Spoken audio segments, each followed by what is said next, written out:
by my parents, and I'd get a spanking.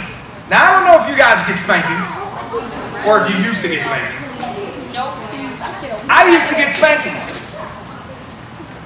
And the older I got, the more I started thinking, what are ways that I could get out of this? What are ways that I could get out of spanking? So I went to a few very tried and true ways of getting out of a spanking, or at least making the spanking not hurt as bad. So I would put on multiple pair of underwear. That's something everybody's got to try. At some point, you got to put on about 5 pair of underwear just to give the buttocks a little bit of a cushion. So when the SWAT comes, you take the fierceness out of the blow. But the thing that I tried one time, and it worked, but I never got away with it again, is I tried hyperventilating. Here's how you do it.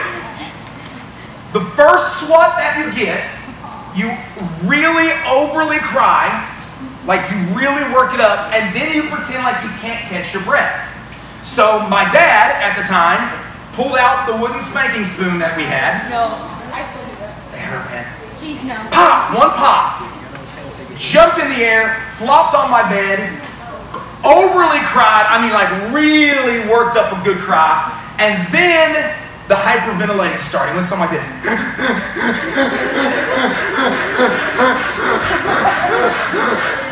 And you just pretend like you can't breathe. What kind of parent would continue to spank their kid when you can't breathe? Well, my dad stopped. Now, I'm pretty sure he stopped out of sheer hilarity. He just thought it was so ridiculous and funny that he did stop spanking me. But the next time I tried it, I didn't get away with it so easily, and he just kept spanking me because he knew you're faking. But do you know what I hated worse than spankings? Timeouts. I hated timeouts. I would rather get a spanking, get it done, and get it over with than do the whole you go sit in that corner by yourself. Listen. You don't talk, and you think about what you've done. To me, that was the worst. And the timeout has 2 basic reasons behind it. One, as I already said, think about what you've done. So whatever you did, you got to go and you got to sit by yourself, and you have to think about what you've done and why it was wrong. Now, most people don't do that. Most people, we're just angry, we're mad, so we go and we instead of thinking what we did, we just think about how mad we are. Right? We just plop ourselves down and we huff and we get mad. But there's another reason for the timeout. This is very important, listen. The other reason for the timeout is for you to recognize that you are not in charge. That your parents are the authority and not you, and you're being made to go sit down over there by your parents and be quiet for as long as they determine. So 2 reasons. You go and you think about what you've done, and you sit there and you also realize that you are not in charge, you're not the authority, but your mom and dad are. This illustration, okay, those same 2 principles are going to apply to our text tonight. Sitting and thinking about what you've done and recognizing that you are not in charge. God wants these 2 things for us. God wants us to sit, be still, and think, reason, and come to the conclusion that He is God and we are not. So let's go to Psalm 46, verse 10. Psalm 46, verse 10. Let's read this verse. Then we're going to walk through this verse together. Remember, this is a song. This was meant, okay, to stir emotion. That's what songs do. It is not just for you to think. It is for you to think, but it is for you to think so that your emotions get stirred. Here it is, verse 10. of God making war cease, breaking the bow, shattering the spear, burning the chariots with fire. He says this, "Be still and know that I am God. I will be exalted among the nations. I will be exalted in the earth." First thing, first two words, be still. It's the first thing he says. The question is, who's he talking to? Now, I think in the context of Psalm 46, I think he's talking to both believers and unbelievers. I think he's talking to people who follow him, and I think he's talking to people who do not follow him. He's talking to unbelievers in the sense that he's telling them, remember what the nations do? They rage. So I think he's talking to unbelievers and he's saying, stop your raging. Stop your rebellion. Stop your chaos. Be still. Stop. And then I think to Christians or to believers, he is saying, I need you to be still and think about who I am for you. Now remember, what has happened here? The Assyrian army, okay, with hundreds of thousands of soldiers, have come to Jerusalem to wipe Israel out. Their king, Sennacherib, sends a letter. Hezekiah gets the letter. In the letter, he's bragging about all the people he's defeated, and he says, you're next. He takes the letter into the altar, lays it on the altar, and he prays to God, dear God, come to our aid, come to our rescue. That night, the angel of the Lord goes into the army of the Assyrians, and in the middle of the night, without Israel lifting a finger, 185,000 soldiers die. The next morning, Israel wakes up. The Assyrians are headed home, and there's 185,000 dead bodies laying on the ground. God is saying to Israel, be still and know who I am for you. So, dual people he's talking to. Enemies of God, be still and stop. Stop your rebellion. Stop the chaos. Stop the raging. Stop. Believer, stop and think about who I am for you. He says, I am God. This being still is in order for us to submit to Yahweh as God. It is a recognition that He is supreme, He is powerful, and He is to be worshipped because He is supreme and He is powerful. The unbeliever needs to be still and know that he is God because the unbeliever has thought he was God. Sennacherib would be a great illustration. Think about the boasting and the prideful arrogance he has to write a letter and send it to Jerusalem and say, you're next. Look what's going to happen. Look what's going to happen to you. You know what he should have done? Should have stopped. Should have been still and recognized that Yahweh was God and that Sennacherib had been exalting himself, and God does not let that go on very long. Would have been great for him to humble himself and realize the God of Israel, Yahweh, is supreme, sovereign, powerful, and deserves my worship. Believers are to recognize the deliverer that they have in God and understand that without Him, they would have been wiped out. Listen, as far as viewing it from man's perspective, Israel had no chance against the Assyrians. None. The Assyrians would have come into Jerusalem and wiped them out, killed every single one of them. No shot whatsoever. No chance. Yet Israel, without lifting a finger, won the battle.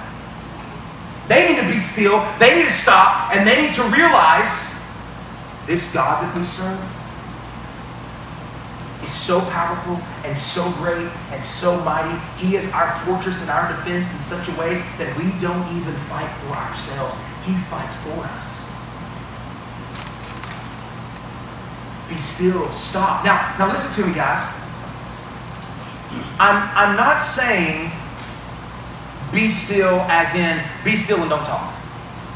In fact, he wants the very opposite to happen.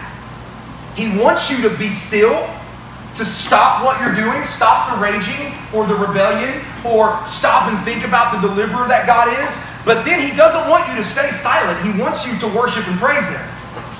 So the being still and the contemplation, and that we're going to talk about in just a minute, the recognition should result then in praise to God.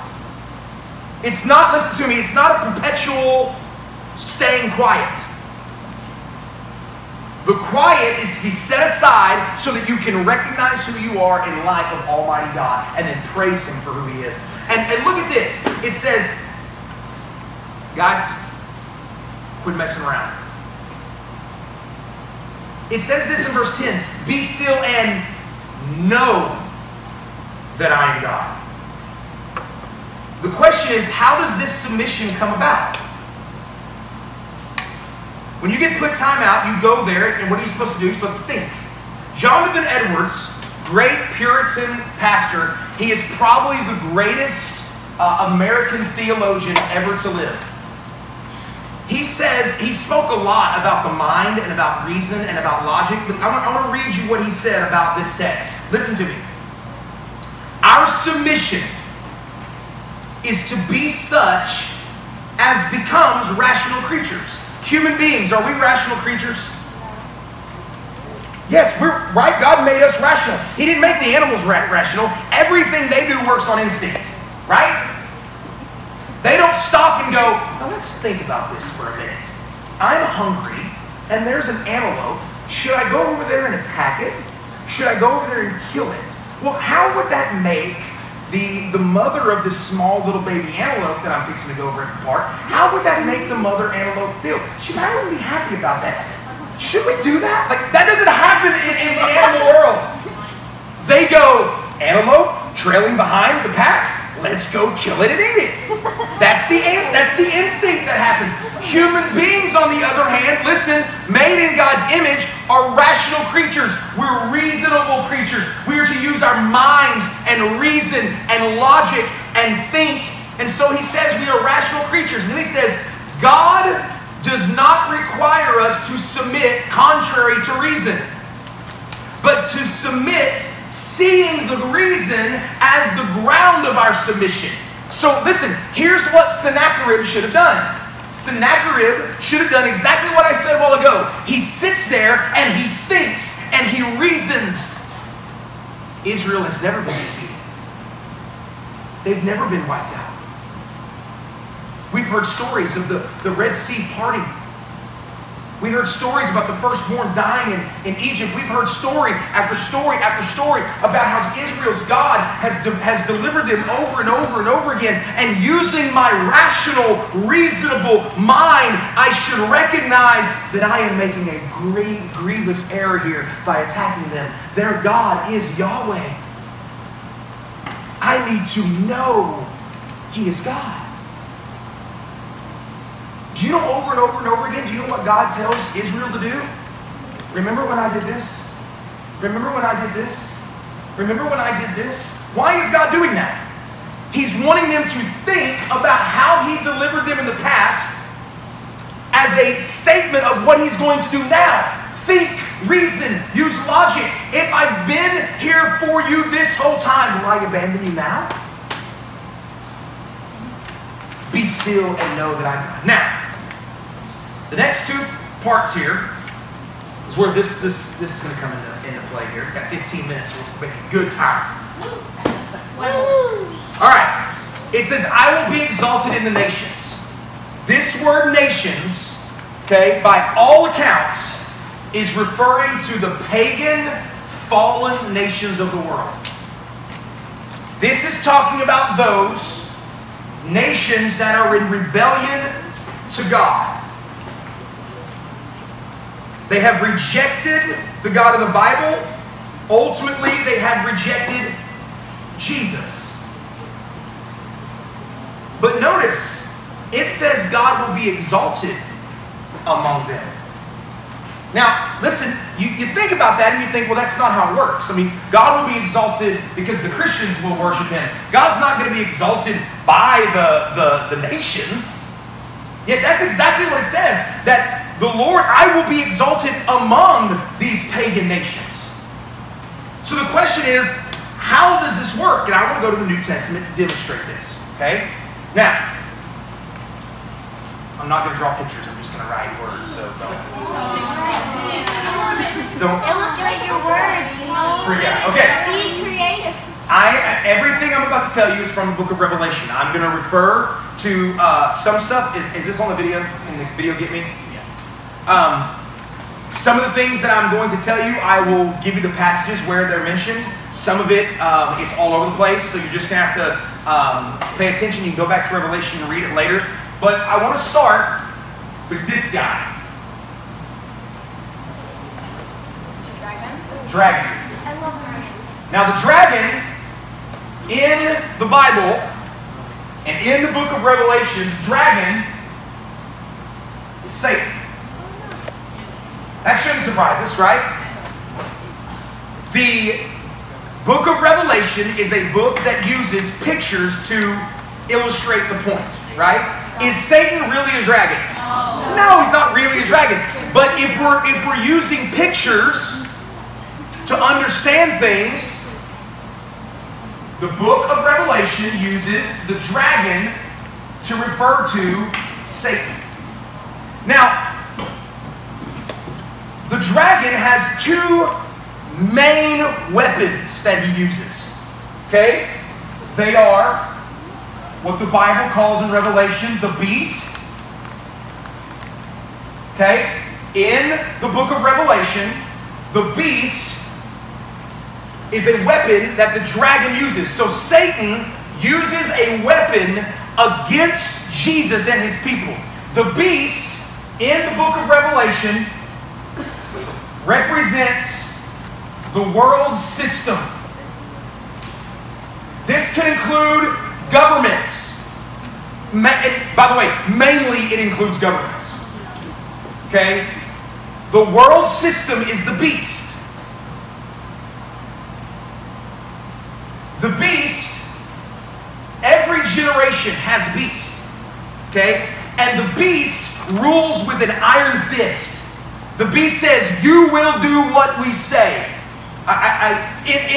When the book of Revelation was written, Rome was the beast. Rome says, you will worship Caesar as Lord. If not, we'll kill you. We'll burn you alive. That's what Nero did. We'll cut your head off. We'll throw you into the Colosseum and have lions rip you apart. The beast, though, is in every generation. I want you to think about it right now. China is a beast. It is illegal for you to be a Christian in China. They will throw you in jail if you do not follow their system. Now, it's interesting. Do you know what is the fastest growing Christian group in all of the world? Chinese Christians. That's because the beast doesn't get to win, by the way. Now, listen. Listen. The beast rules with an iron fist.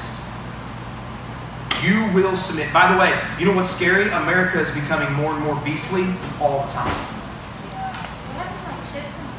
It's becoming more and more beastly. You will do what we say. You will celebrate what we tell you to celebrate.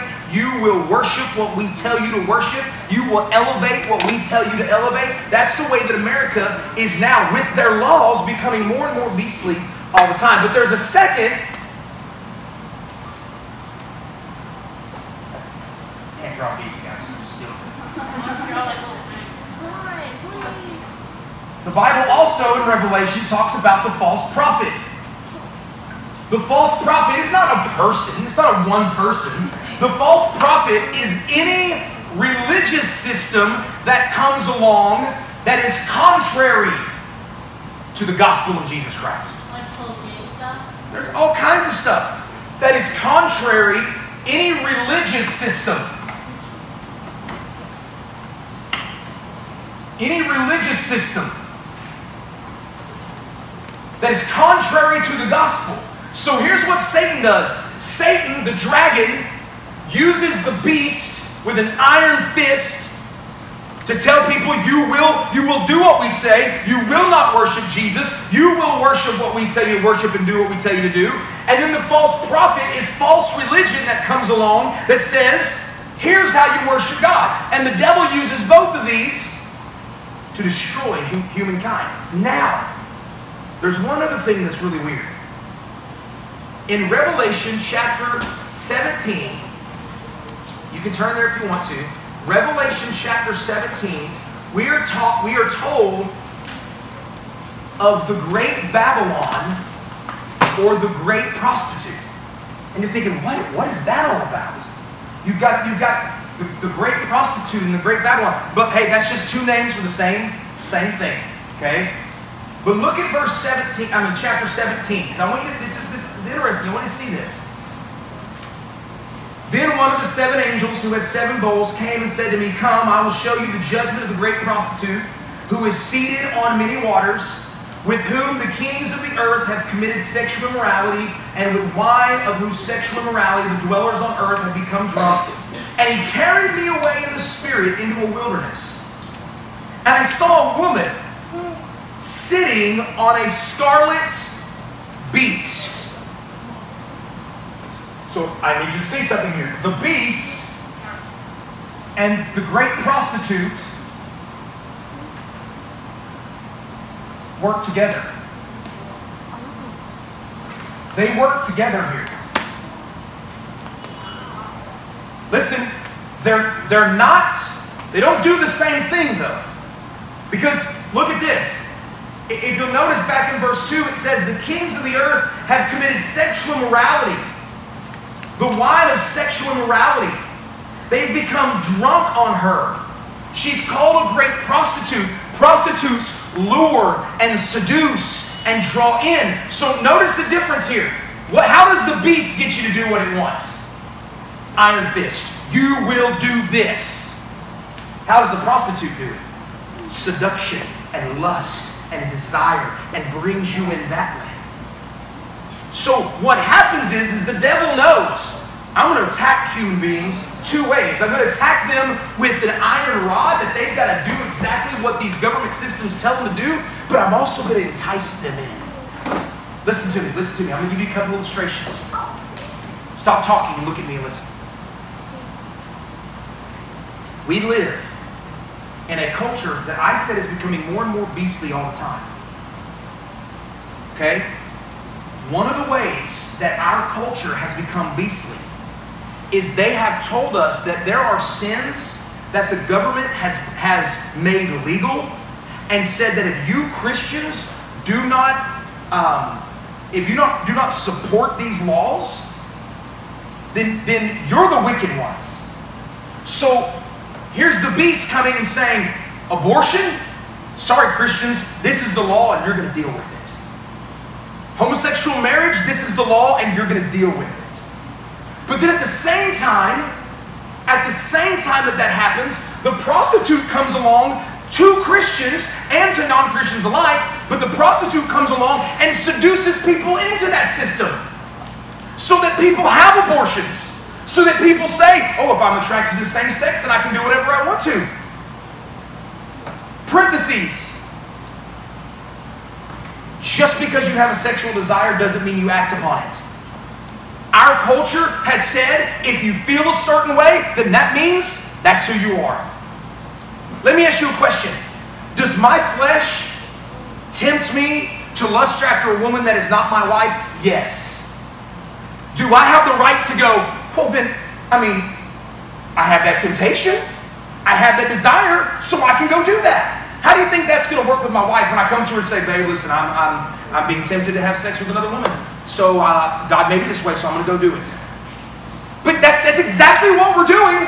We are saying, our culture is saying, if you have these desires, then you've got to live them out.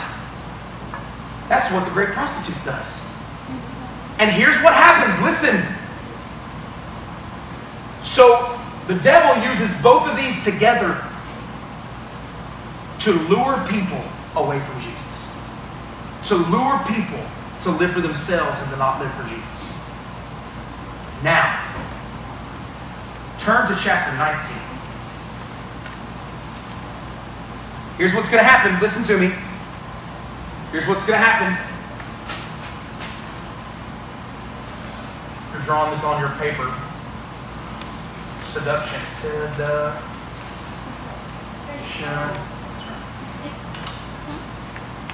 Chapter 19, verse 1. And this I heard what seemed a loud voice of a great multitude in heaven crying out, Hallelujah! Salvation and glory and power belong to our God, for his judgments are true and just, for he has judged the great prostitute who corrupted the earth with her immorality and avenged on her the blood of her servants. What happens to the great prostitute? She's destroyed by God. God judges her and destroys her. What happens to the beast at the end of the book of Revelation? The beast is thrown into the lake of fire. What happens to the false prophet? He's thrown into the lake of fire. And what did we read last week happens to people who follow all of this? All the people throughout the history of the world who have followed the dragon, who has used all of this, what happens to them? We read last week, Revelation chapter 19, starting in verse 11, all the way down through verse 21. They are destroyed by God. God destroys them with judgment. Now I want you to think about how serious this is. That means that in this room,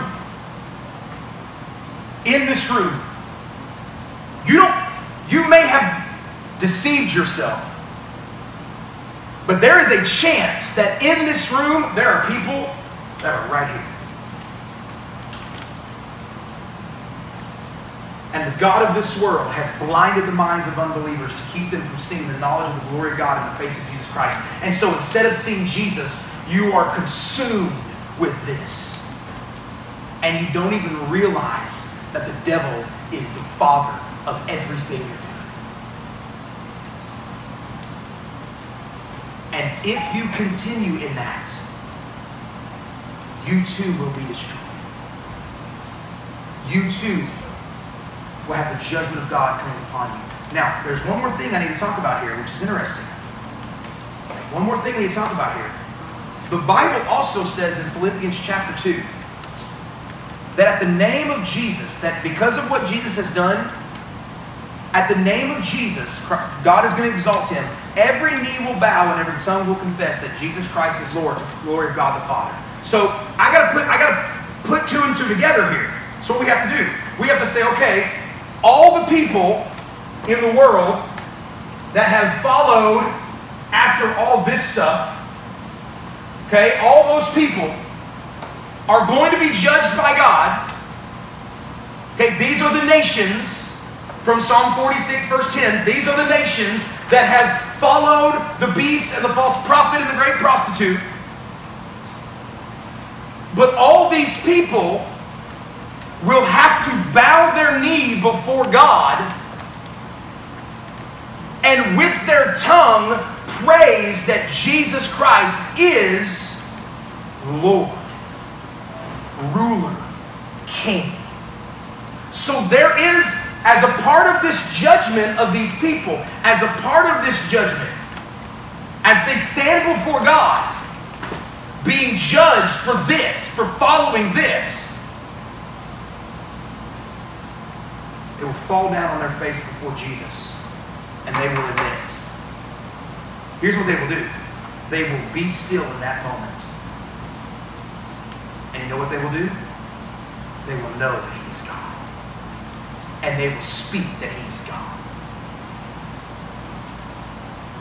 And then Psalm 46 ends with this. It says, in verse 10, it says, I will be exalted in the earth. Now here's the thing, guys. if all these people have just gotten judged and all these people are gone and the dragon is thrown in the lake of fire. By the way, the dragon gets thrown in the lake of fire too.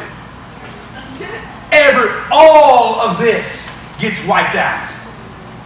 Now here's the question. If all of this is wiped out, how will Christ then be exalted on the earth? Turn with me to Revelation chapter 7. I have used this multiple times up here, but Revelation chapter 7, verses 9 through 12. Here we get a glimpse at the great multitude of believers. Okay? The great multitude of those who have, by the grace of God, refused the false prophet, the beast, the great prostitute. And instead of being a part of this people and being influenced by the dragon and the Satan being their father, instead of that happening, by the grace of God and the cross of Jesus Christ, there is a great multitude of people who inherit the earth. And when God makes the earth new, there will be a resurrected earth and a resurrected people with a resurrected Jesus. And listen to what's going to happen. Verse 9. After this, I looked, and behold, a great multitude that no one can number, from every nation and tribe and peoples and languages, standing before the throne and the Lamb, clothed in white robes, with palm branches in their hands, and crying out with a loud voice, salvation belongs to God who sits on the throne and to the Lamb. Guys, in the end, the earth will be filled with God's people from every nation, language, tribe, and tongue. And the whole earth will be filled with the glory of God. All this will be gone. And the only thing left will be people who willingly, in their life, bowed their knee to Jesus and submitted. And in their life, they were still, and they recognized that He was God. Paul Washer, look at me. Paul Washer is a pastor down in South Texas. He says this all the time. He says, everyone will bow their knee to Jesus. Some will do so willingly. By the grace of God, their hearts will be changed, and they will bow their knee in submission to Christ. Others, because their heart is so hardened by this stuff, will have their kneecaps broken, and they will bow as well. Listen to me, guys. Listen to me. God's going to get your tongue to praise Him one way or another. You will bow your knee before Jesus one day and say, you are God and Lord and King. That will happen. The question for us tonight is, will we be still on this side of the Lord's coming? Because the Lord's going to come back. But right now, on this side of the Lord's coming, will we be still now and know that He is God? Will we do it now? Because if we wait and we're part of this group, we're going to be forced to bow our knee before the King. But on this side of the second coming, the Lord is being patient with us, saying, be still. Know that Jesus is God. Exalt Him in your life. There's only two kinds of people. Those that will be still and know that He is God now, and those that will be forced to be still and know that He is God when He comes back. My prayer for us is that no one in this room is a part of these people who are influenced by false religion, the beast, prostitute, and ultimately, Jesus called people, you are of your father, the devil. My heart breaks thinking that anyone in here that is listening to me may be one of these people. It makes me mad and angry because I come and every single week I preach the gospel and I tell you the truth, and the thought that someone who comes to this church over and over and over again may be a part of this group. It breaks my heart and it makes me mad. But I can't do anything to your heart. God has to do it. God has to do it. But God is gracious and loving and merciful and kind. And so my plea for you would be this. Be still and know that He is God tonight.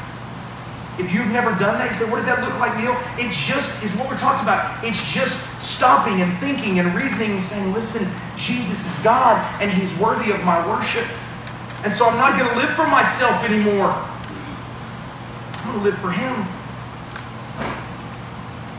That's what salvation looks like. When you start pledging your allegiance to Jesus and you stop pledging your allegiance to anything else. That's what salvation looks like. The question is, will you be still tonight and know that He is God? Submit to Jesus, because He will be exalted one way or another.